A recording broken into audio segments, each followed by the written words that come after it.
नमस्कार, मी प्रशांत सागवेकर. साम संजीवनी या कार्यक्रमात तुम्हा सगळ्यांचं आज पुन्हा एकदा मनापासून स्वागत. आज आपण चर्चा करतोय मानपाठ, कंबरदुखी आणि आयुर्वेद, आणि या विषयावर मार्गदर्शन करण्यासाठी आज आपल्या सोबत आहेत आयुर्वेद तज्ञ सचिन गोडसे सर. आपण सरांचं स्वागत करूया.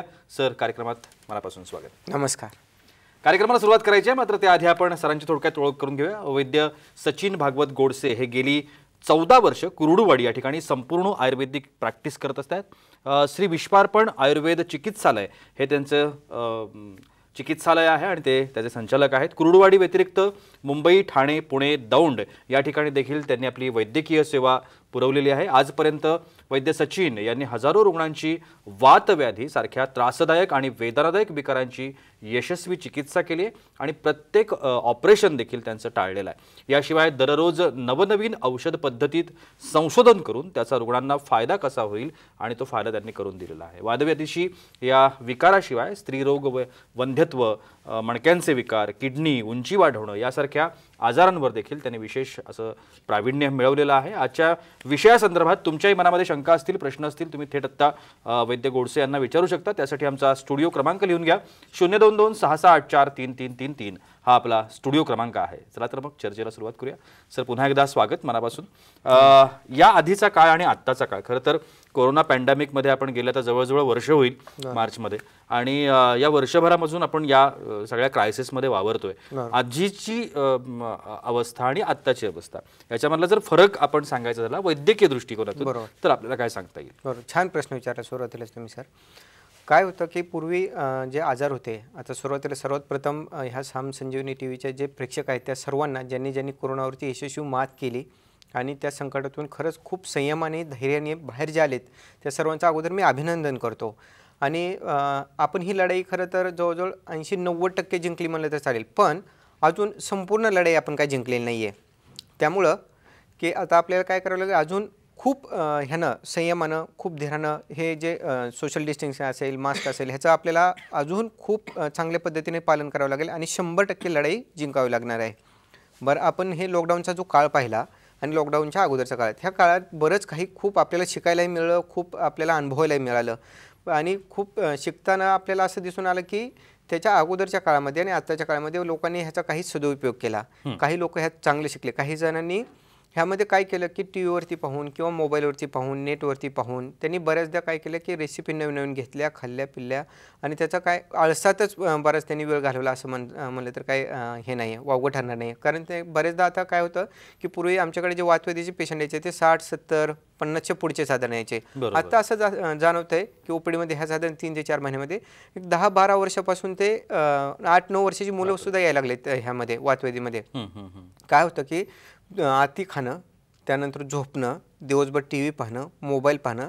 आणि पूर्वी काय होतं की आपण मोबाईलवरती मुलांना सांगायचो किंवा त्यांना ओरडायचो, आईवडील ओरडायचे त्यांना की बाबा जास्त मोबाईल घेऊ नको, डोळे दुखतील, मान दुखतील, पाठ दुखतील. पण आता त्यांना पर्यायच नाही, ऑनलाईन शिक्षण झाले, त्यामुळे काय करणार. त्यामुळे बराच कालावधी हा त्या मोबाईलवरती जातो आणि लहान मुलांमध्ये सुद्धा मानदुखीसारखे, पाठदुखीसारखे आजार हे आपल्याला आज दिसून यायला लागले आहेत. आता परवाचं एक उदाहरण सांगतो मला की पुण्यामधल्या ओपीडीमध्ये एक आपल्याकडे IT क्षेत्रातले एक हे होते, इंजिनियर होते ते. तर त्यांच्या अगोदर लॉकडाऊनच्या अगोदर आपण ट्रीटमेंट केलेली होती. त्यांची मानदुखीचं, पाठदुखीचं ऑपरेशन आपण त्यांचं टाळलेलं होतं. त्यामुळे त्यांचा विश्वास होता आपल्यावरती.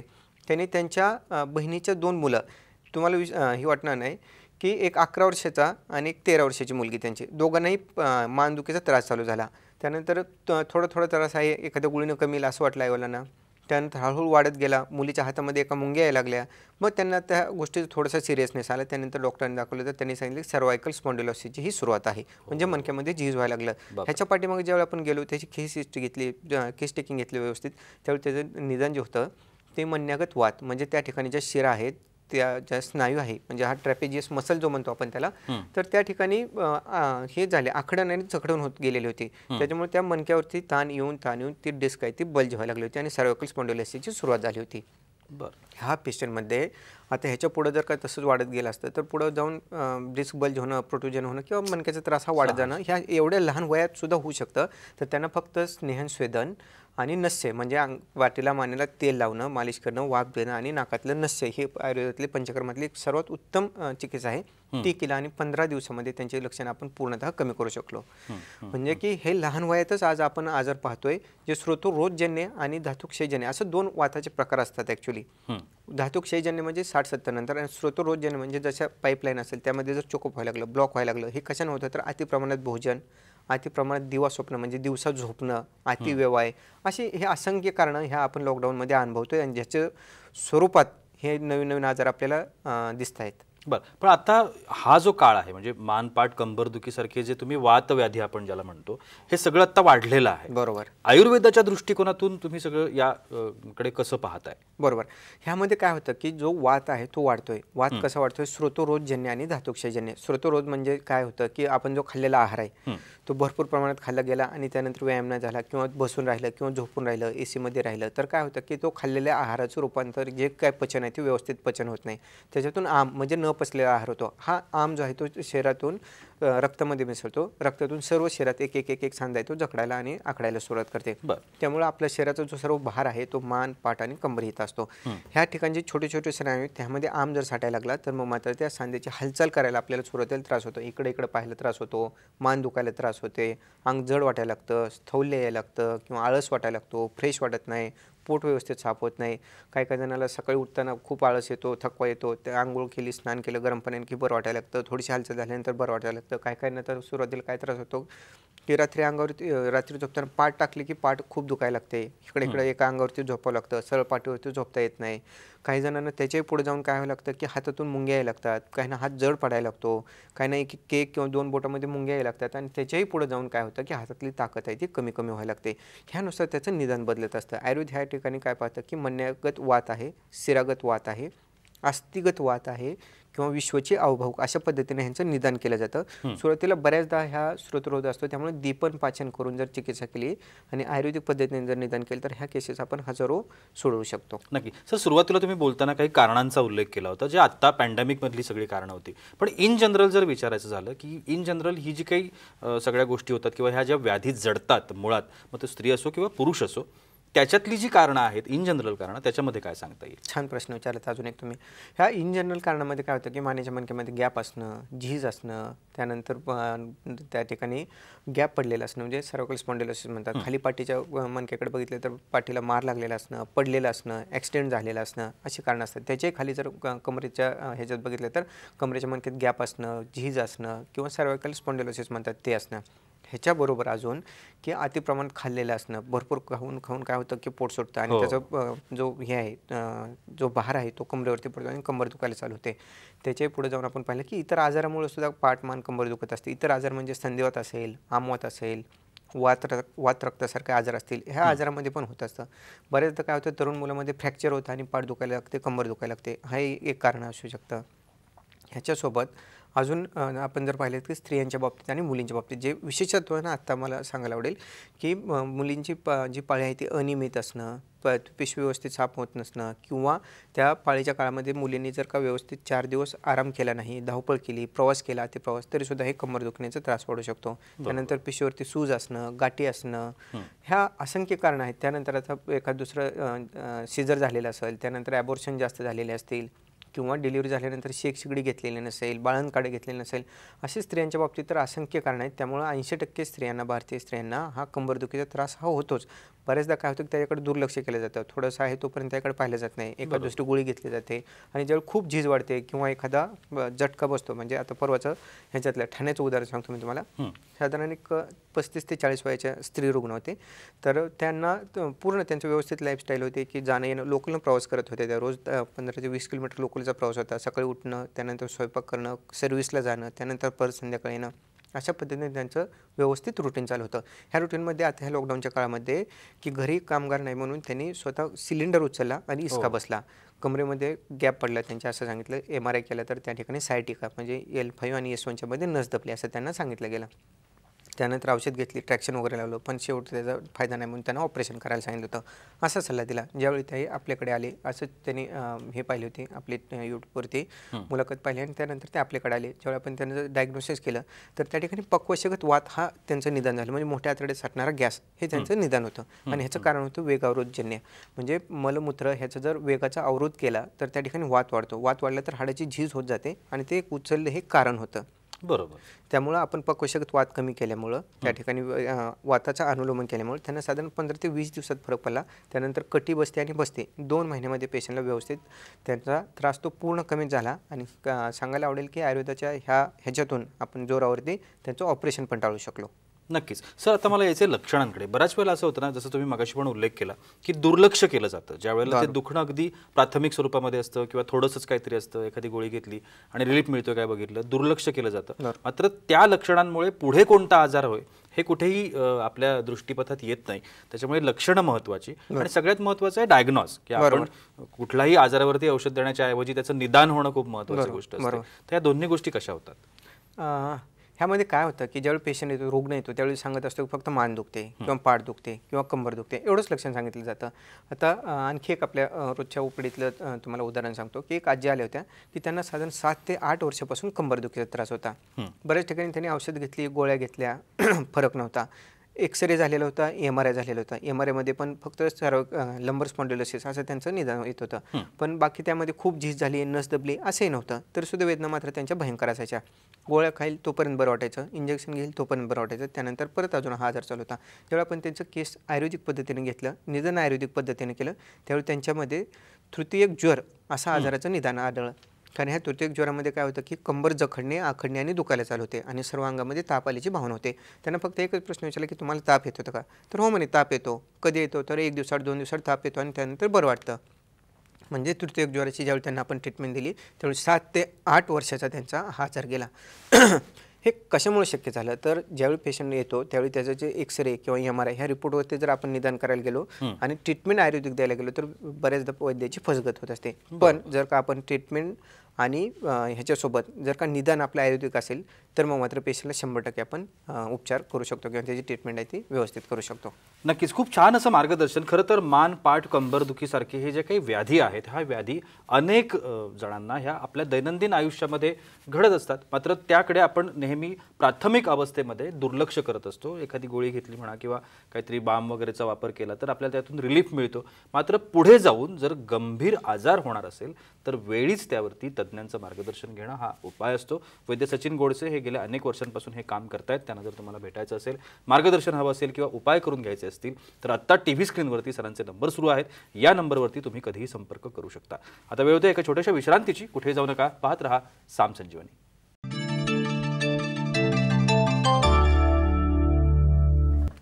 विश्रांतीनंतर सामसंजीवनीमध्ये तुम्हा सगळ्यांचं पुन्हा एकदा स्वागत. मान, पाठ, कंबरदुखी आणि आयुर्वेद या विषयावर आपण चर्चा करतोय आणि वैद्य सचिन भागवत गोडसे आपल्याला मार्गदर्शन करतात. थोडासा वेगळा प्रश्न विचारणार आहे. अनेक वेळेला असं होतं की या ज्या काही व्याधी आहेत त्या व्याधीवरती जसं मी मगाशी उल्लेख केला होता की तात्पुरती औषधं घेण्याचा प्रयत्न करतात.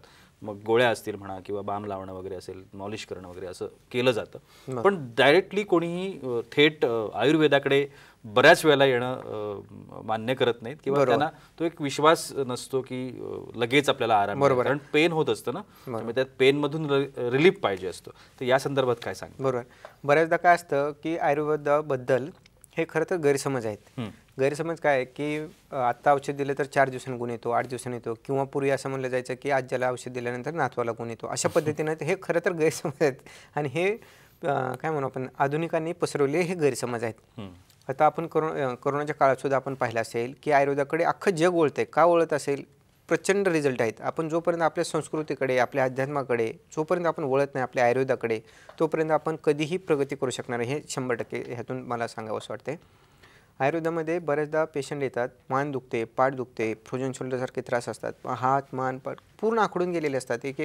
4-4, 5-5 महिने हात वर उचललेला नसतो. पण ह्या ठिकाणी आयुर्वेदामधली निर्वात चिकित्सा म्हणून आहे. या ठिकाणी फक्त हे केलं जातं, प्रिक केलं जातं आणि 5 ते 10 मिनिटांमध्ये त्यातून मुक्ती होते. जलोकावचरांसारखा उपाय केला जातो. ज्या ठिकाणी वर्षानुवर्षापासून रक्त साकळलेलं असतं, फक्त वेदना ज्या असतात त्या वातापासून असतात. त्या ठिकाणी जर का दूषित रक्त साकळ असेल, साठलेलं असेल, पूर्वी मार लागलेला असेल, तर त्या ठिकाणी जलोपचारण केलं तरीसुद्धा पूर्ण फरक साधारण 5 ते 10 मिनिटांमध्ये आपल्याला दिसत असतो. दुसरं आहे अग्निकर्म. अग्निकर्मामध्ये काय केलं, सुवर्णशलाकेने त्या ठिकाणी छोटासा चटका दिला जातो. इन्स्टंट ह्या गोष्टीने आपल्याला रिझल्ट मिळत असतात. हे झालं तात्पुरत्या स्वरूपाचं रिझल्ट. ह्याच्यानंतर त्याच्या पुढची जी निदान असणं म्हणजे शिरागत आहे, त्यानंतर संधिगत आहे, त्यानंतर त्या ठिकाणी कुठल्या दोषामुळे झालेलं आहे. बऱ्याचदा काय होतं की त्रास असतो वेगळा आणि लक्षण असतं मानदुखीचं. म्हणजे एक छोटंसं उदाहरण सांगतो म्हणजे लक्षात येईल. आपल्याकडे एक साधारण किती तो एक 13-14 वर्षाचा मुलगा होता आणि त्याला त्रास होता की मानदुखीचा. मग ते साधारण एक 8-15 दिवसात त्याच्या गोळ्या औषध झाल्या, जवळचाच होता पेशंट तो. तर पण त्याला काही फरक पडला नव्हता. त्यानंतर तो आपल्याकडे आला. आपण त्याची चिकित्सा केली, निदान केलं. तर निदान होतं फक्त प्रतिशाय. प्रतिशाय म्हणजे काय, सायनोसायटिस होता त्याला, की ह्या बाजूला आणि वरती त्या ज्या सायनस असतात स्पिनॉइडल सायनस म्हणून, त्या ठिकाणी कप साठलेला होता. तो जो साठलेला कप होता त्यामुळे मानेच्या शिरावरती त्याचा लोड येत होता किंवा ताण येत होता आणि त्याच्यामुळे मान दुखत होती. ज्यावेळी आपण त्याला नस्य केलं, तीक्ष्ण नस्य केलं जातं. तीक्ष्ण नस्य केल्यानंतर शिंका येतात आणि जो साठलेला कप आहे तो बाहेर येतो. तो शिंका जसे आल्या 7 ते 8, कप जसा बाहेर पडला तसं पूर्णतः त्याची मान आहे ती दुखायची कमी आली. म्हणजे ह्यापेक्षा अजून इन्स्टंट काय पाहिजे, फक्त ह्यासाठी आयुर्वेदावरती थोडासा विश्वास ठेवायला पाहिजे. हे एक. आणि दुसरं, ज्यावेळी आपल्याला त्रास होतो किंवा आजार चालू झालेला आहे, कमी लक्षण आहे, तोपर्यंतच आयुर्वेदाकडे यायला पाहिजे. एकदा पूर्ण ज्यावेळी सांगितलं जातं की आता ऑपरेशनची वेळ आहे आणि ऑपरेशनशिवाय पर्याय नाही, त्यावेळी मग मात्र येतात. आणि तरीसुद्धा आपण सांगायला आनंदच वाटेल मला की तरीसुद्धा आपण आयुर्वेदातून त्यांना रिझल्ट देतो आणि त्यांचं ऑपरेशन हे टाळतो. नक्की सर, तुम्ही काही औषधांचं संशोधन केलंय, आयुर्वेदिक औषधांचं, तर त्याच्या बाबतीत ऐकायला आवडेल. बरोबर. काय बऱ्याचदा काय होतं की पेशंटच्या मनात असतं की आता मणक्याची झीज झालेली आहे, तिथं आता माझं वय आहे 60, आता ह्या ठिकाणी 60 वय आहे आणि झीज कशी भरून येणार, कुठल्या औषधांनी भरून येणार. बऱ्याचदा सांगितलं जातं की गादी आहे ती सरकलेली आहे, त्यानंतर नस आहे ती दबलेली आहे, मग ही नस कशी डॉक्टर सोडवणार, ऑपरेशन कसं टाळणार. तर ह्यासाठी काय केलं जातं की एखादा आपला अवयव आहे तो जर आजारी पडला तर त्याचं काम हे दुसऱ्या अवयवाकडून करून घेतलं जातं. हे सेम ह्या पद्धतीने काय केलं जातं, जो आपला मणका आहे ना त्याच्या बाजूच्या जो 2 शिरा आहेत, स्नायू आहेत, त्यांना कडकपणा आणला जातो आणि मधला मणका जो आहे तो रिपेअर करून घेतला जातो. हा रिपेअर करण्यासाठी काय केलं जातं, जसं आतमध्ये मज्जा आहे, मज्जा म्हणजे धातू आहे, तो मज्जा धातू आपल्या शरीरातला. तर ही जी मज्जा धातू आहे किंवा ज्याला नस म्हणलं जातं किंवा शिरा म्हणलं जातं किंवा ज्याला नरू म्हणलं जातं, ह्याचं जे रिपेअरिंग आहे ते मज्जा तेलानंच, म्हणजे प्राण्यातली जी मज्जा आहे त्यानं हे सिद्ध तेल तयार केलं जातं. काही औषधं त्यात वापरले जातात, त्याच्यातून तूप आणि तेल सिद्ध केले जातं. हे तेल आणि तूप हे जर बस्तीवाटी वापरलं तर मात्र साधारण 21 दिवसापासून ते 63 दिवसापर्यंत त्यांच्या MRI सुद्धा आपण फरक दाखवू शकतो. म्हणजे त्यांची झीज आहे ती भरून येत असते आणि अशा पद्धतीने त्यांचा आपण जे ऑपरेशन आहे ते टाळतो. ह्या तिक्त शिराच्या बस्त्या असतील, मज्जा तेलाच्या बस्त्या असतील, ह्या एकदा अनुभवूनसुद्धा त्या पेशंटला जाणवतं की आपला हा त्रास जो आहे तो 4-4, 5-5 महिन्यापासून औषध गोळ्या खाऊन सुद्धा कमी येतो होता, पण एक बस्ती दिल्यानंतर सुद्धा इन्स्टंट त्यांचा त्रास कमी येतो. एवढं रिझल्ट आपण हे झटपट देऊ शकतो. आणि निदान आयुर्वेदिक असेल तर त्यानुसार त्यांना वेळ सांगितला जातो, पथ्य सांगितले जातात आणि पंचकर्माच्या सेटिंग केल्या जातात, सांगितले जातात. ह्या पद्धतीने आपण प्रत्येक पेशंटला सांगून त्यांना जास्तीत जास्त त्यातून बाहेर काढण्याचा लवकरात लवकर प्रयत्न करत असतो. नक्की सर, सुरुवातीला तुम्ही मुलांच्या बाबतीमध्ये एक उल्लेख केला होता की मोबाईलचं प्रमाण खूप हल्ली वाढलेलं आहे आणि आता जर ऑनलाईन शिक्षण आलंय त्याच्यामुळे आपण ते मोबाईल घेऊ नका असं म्हणूही शकत नाही. बरोबर. त्या बाबतीत तुमचं मत काय? बरोबर आहे. काय होतं की पूर्वी आपण तुम्ही सांगितलं तसं मुलांना आपण ओरडू शकत होतो, त्यांच्या हातातून मोबाईल घेऊ शकतो. आज शिक्षणच आपलं ऑनलाईन झालेलं आहे, पण त्यांना आता हे सर्व झालं की समजलं आपल्याला की आता त्या मोबाईलला मणक्याचे त्रास होत आहेत, मानेचे त्रास होत आहेत, पाठीचे त्रास होत आहेत, त्याला म्हणजे चिडचिडपणा वाढतोय, त्याच्या मनावरती पण परिणाम होत जातोय, त्या आळशीपणा वाढत चाललेला आहे. आपण म्हणतो की मोबाईल स्मार्ट आहे, मोबाईल स्मार्ट अजून स्मार्ट होत चालेत, त्याच्यावरती ॲप्स वाढत अजून स्मार्ट होत चालेत, पण आपण त्या स्मार्ट मोबाईलचा आपला मुलगा स्मार्ट होण्याच्या ऐवजी त्याचा गुलाम होत चालला आहे असं म्हणलं तरी मला म्हणजे वावगं वाटत नाही त्यामध्ये. तर ह्याच्यातून बाहेर कसं पडायचं, तर आपला जो पोश्चर आहे तो एक स्टेट ठेवला पाहिजे आणि सगळ्यात महत्त्वाचं जे काही गरजेचं आहे, जे काही फायद्याचं आहे, जे आवश्यक आहे शिक्षणासारखा भाग असेल तर तेवढ्यापुरतं त्या मुलांना मोबाईल द्यावा आणि त्या मोबाईलचं जास्त व्यसन देऊ नये. कारण त्याच्या एवढं आहारी चालेत, हे लहान मुलांचंच नाही, तरुण मुलांचं, त्यानंतर मोठ्या व्यक्तींचं. आईवडीलसुद्धा आता काय करतात, डायनिंग टेबलवरती बसल्यानंतर की मुलाला काय तू बोलू नये ओरडू नये म्हणून त्याच्या हातात मोबाईल देतात. म्हणजे त्या मुलाबरोबर वेळ घालवायला पाहिजे, तर त्या मुलालाच ते हे करून डिस्टर्ब होऊ नये म्हणून त्याच्या हातात आपण मोबाईल देतो. तर हे असं व्हायला नको आहे. सर्वांनीच ह्या गोष्टीचा, आता जे मी बोलतो ह्या गोष्टीचा किमान विचार तरी करायला पाहिजे आणि हा विचार केला तरच मात्र पुढे भविष्यात होणारे जे मोठे आजार आहेत ते आपण टाळू शकेल. नक्की. मग सर मला चिकित्सेकडे यायचं आहे की आयुर्वेदिक चिकित्सा आपण ज्याला म्हणतो वेगळ्या वेगळ्या आजारांची असेल, ही चिकित्सा करण्याची पद्धत काय असते? बरोबर. आयुर्वेद ज्यावेळी पेशंट येतो त्यावेळी त्याचं निदान पहिल्यांदा केलं जातं. निदान म्हणजे तो वाताचा पेशंट आहे, पित्ताचा पेशंट आहे का कफाचा पेशंट आहे. आता मानदुखीचा पेशंट असेल तर वाताचा आहे, त्याला अनुबंध पित्ताचा आहे का कफाचा आहे, त्यानुसार दीपन आणि पाचन चिकित्सा केली जाते, पोटातून औषध दिले जातात. ह्याच्यासोबतच स्नेहन आणि स्वेदन केलं जातं आणि मग मात्र वाताची जी प्रधान चिकित्सा ज्याला म्हटलं जातं बस्ती, ही त्यामध्ये चिकित्सा वापरली जाते. ह्याचबरोबर त्या पेशंटला लागणारे पथ्य सांगितले जातात. म्हणजे खाण्यातले जे वातुळ पदार्थ असतात, बाहेरचे असतात, इन्स्टंट फूड म्हणतो आपण, जंक फूड म्हणतो त्याला, ह्या आहाराचं त्यांना टाळायला सांगितलं जातं. त्याच्या पुढं जाऊन मग मात्र त्यांना काही योगासनं आणि काही प्राणायाम करायला सांगितले जातात. सर नक्कीच आपण कार्यक्रमाच्या अगदी अंतिम टप्प्यामध्ये आहोत. शेवटच्या 1 मिनिट माझ्याकडे आहे. आहार विहार आणि खरं तर या सगळ्याचाच व्यायाम, या सगळ्याचाच फार चांगला फायदा होतो, त्याबद्दल जाता जाता काय सांगता येईल? बरोबर आहे. आपण जर का आयुर्वेदातली दिनचर्या आणि ऋतुचर्याचं पालन केलं, त्यानंतर जी आपली आता बदलत चाललेली लाईफस्टाईल आहे ती जर परत आयुर्वेदाकडे आणली आणि आयुर्वेदा पद्धतीने जसं सांगितले त्या पद्धतीने जर का 2 टाईम जेवण केलं, 1 टाईम रात्री फक्त झोपणं केलं, आहार थोडंसं प्रमाणात कमी ठेवलं आणि व्यायाम त्यातले त्यात अनुलोम विलोम, कपालभाती, योगासनासारखे जे घरात बसून सुद्धा आपण करू शकतो लॉकडाऊनच्या काळात सुद्धा, असे व्यायाम जर का त्यांनी केले आणि सर्वात महत्त्वाचं आपण आपल्या संस्कृतीचा थोडासा जरी विचार केला, संस्कृतीकडे आलो, आपल्या आयुर्वेदाकडे जर आलो तर आपली आयुष्याची तर प्रगती होईलच होईल, दीर्घायुष्य होईल आणि हे सर्व क्षेत्रामध्ये लागू होतं असं मला वाटतं. त्यामुळे प्रत्येकाने किमान एकदा तरी जवळच्या आपल्या वैद्याकडे जावं. प्रत्येक महाराष्ट्रामध्ये प्रत्येक जिल्ह्यात आता चांगले वैद्य तयार झालेले आहेत आयुर्वेदाची पूर्ण आयुर्वेदिक प्रॅक्टिस करणारे. तर प्रत्येकाने एकदा तरी जावं, आपली प्रकृती तपासावी, त्यानंतर आपल्या प्रकृतीला आहार विहार कसा असावा आणि एकदा तरी शरीराची शुद्धी पंचकर्मानं करून घ्यावी. मग मात्र दीर्घावी आणि निरोगी आयुष्य लाभायला मला वाटतं काहीच गरज म्हणजे इतर गोष्टीची गरज पडणार नाही. इम्युनिटी 100% वाढू शकते. निश्चितपणानं खूप छान असा विश्वास सरांनी आजच्या कार्यक्रमाच्या निमित्तानं दिलेला आहे असं म्हणायला हरकत नाही. सरांना जर तुम्हाला भेटायचं असेल किंवा त्यांचं मार्गदर्शन हवं असेल, त्यांच्याकडे जाऊन उपाय करून घ्यायचे असतील तर निश्चितपणाने आता टीव्ही स्क्रीनवरती जे नंबर्स आहेत या नंबर्सवरती तुम्ही संपर्क करू शकता. सर तुम्ही आजच्या कार्यक्रमात आलात आणि एवढी छान माहिती आमच्या प्रेक्षकांना दिलीत त्यासाठी अगदी मनापासून आभार. धन्यवाद. आणि याबरोबरच वेळ होते इथेच थांबण्याची. कुठेही जाऊ नका, पाहत रहा साम टीव्ही.